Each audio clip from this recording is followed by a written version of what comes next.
Va arribar, que treia foc pels queixals i es menjava el bestiar.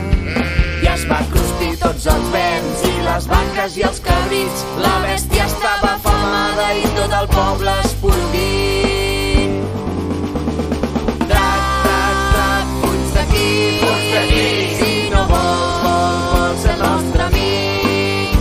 No ens fas por, som valents i amb Sant Jordi